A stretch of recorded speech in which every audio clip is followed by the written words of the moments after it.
Hello everyone and happy 2021. I hope you are having a great start to the new year.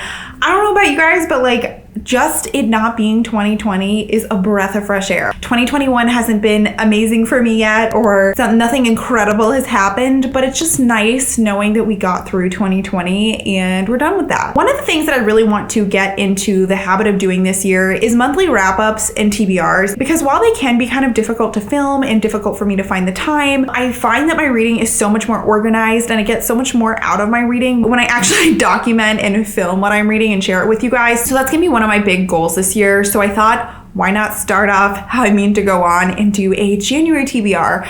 So today I'm going to be chatting about all the books that I'm planning to read in the month of January. I am always the most ambitious in January with my New Year's resolutions, with my reading plans, with everything. And usually by the end of the month, I haven't done everything that I'm intending to, but I have so many books that I've been really wanting to read. So I thought I would just throw them all into this list and let's just go ahead and get started. All right, so I'm going to start with two books that I'm actually currently reading, and I actually was reading in December, but I'm going to finish them in January, so I'll just include them in this list. And the first one is Pride and Prejudice. So this is a book that I came into with a lot of anxiety because I don't read a lot of classics. I don't know if I've actually ever read a classic that's not a children's classic on this channel. Honestly, when I first picked this book up, I was a little bit nervous that I was going to feel like I didn't really understand the writing because it is written in a very different time period. However, not to spoil my wrap up, I have not found that at all. I have just been totally in love with this story without giving too much away and without talking too much about my thoughts that surrounds this main family called the Bennett family. And basically the family is not going to be able to inherit the estate where they live. And so they're very much, especially Mrs. Bennett or the mom, as well as the daughters, trying to get married. And so it kind of revolves around the love interests and the politics and the suitors that come into this family. It is so much more than that, and that is probably not ultimately what this is going to be about, but generally it's a romance and it's set in a period where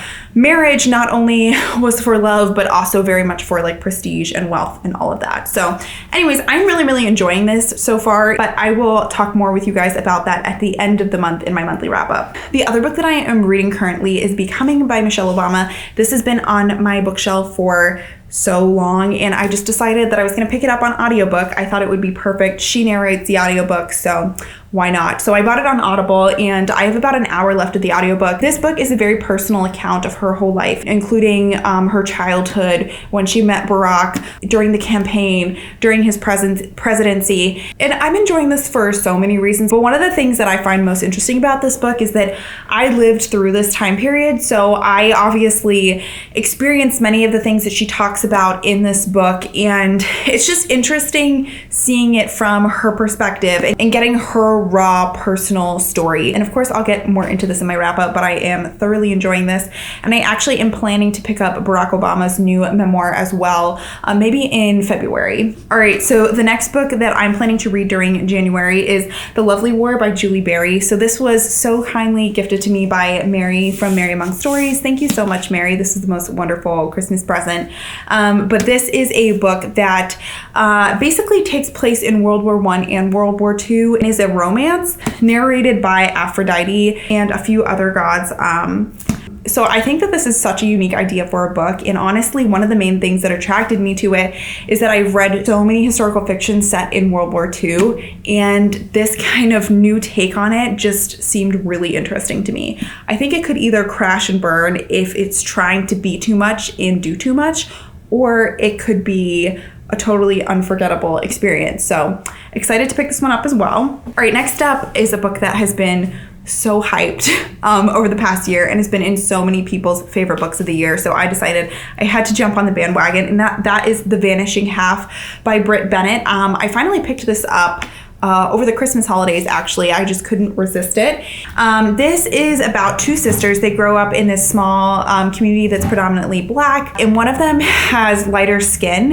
And so she actually moves away from the community and passes as white and kind of lives her life as a white person. and the other one stays in the community. And it's kind of a commentary about race and the difference in experience between these two women. I've just heard nothing but fantastic things about this. I think this is the book of the month, book of the year, and those books are always really, really hyped and really excellent. So I'm excited to pick this one up. All right, so the next book is one that actually I don't think is out yet, or I don't own it yet, and that is The Concrete Rose, which is Angie Thomas's newest release. This book is in the same kind of storyline as the Hate You Give. I believe it's about Star's dad. Don't quote me on that, but I think it is. And I just love Angie Thomas's writing so much for how genuine it is, how good and realistic the dialogue is, and how much I just fall for the characters and become so invested in their stories. My personal favorite of hers so far is The Hate You Give, so I'm really excited for another chapter of that journey. Next up, I have a couple nonfiction books. The first one being The History of Rock and Roll Part 1. So something you guys probably don't know about me is that I am such a huge music person. I have this huge record collection on the bottom of my bookshelf that you guys never see, because obviously you see the top of the shelves where I film, but I associate so many moments in my life based on musical memories. Like, for instance, when Tyler and I went on our first date, it was to a Kansas concert, and we were both like, I guess, nervous. It was a first date. We were sitting in the balcony. Tyler's dad actually works for like a radio station, so he got us tickets.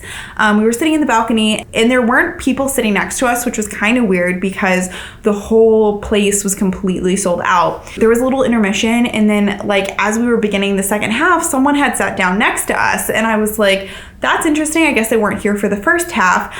And as like the music started to play, we realized that it was the lead singer, and part of the show was for him to get up on the balcony and like sing to everyone. And it was literally right next to me. So that's just like one example of how music has just surrounded so many of my favorite memories. But anyways, long story short, I guess one of the reasons why I love reading so much is for learning. Like learning about something that I don't get to learn about on my day-to-day, or that's something that I haven't learned about before, or something that you wouldn't normally learn about in school.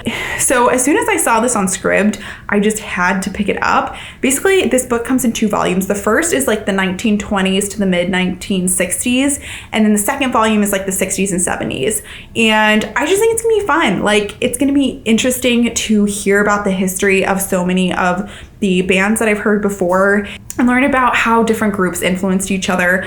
I'm gonna definitely do this one on audiobook, and I plan to pick it up as soon as I'm done with Becoming and just listen to it on the way to work. I think it's gonna be a lot of fun. The other nonfiction that I wanna read is a book that I'm literally terrified of reading. And so part of the reason why I'm listening to it on audiobook is because I think it will be less scary. I don't know why, because I don't have to like look at the pictures and like touch the pages. But that is I'll Be Gone in the Dark by Michelle McNamara. So this is a book about the Golden State Killer, of course, the infamous serial killer who killed several people in California in the 70s, I believe. And Michelle McNamara, basically, her life's goal was to track down this killer. And she unfortunately died before he was able to be caught, but her work kind of laid the framework for being able to hunt him down.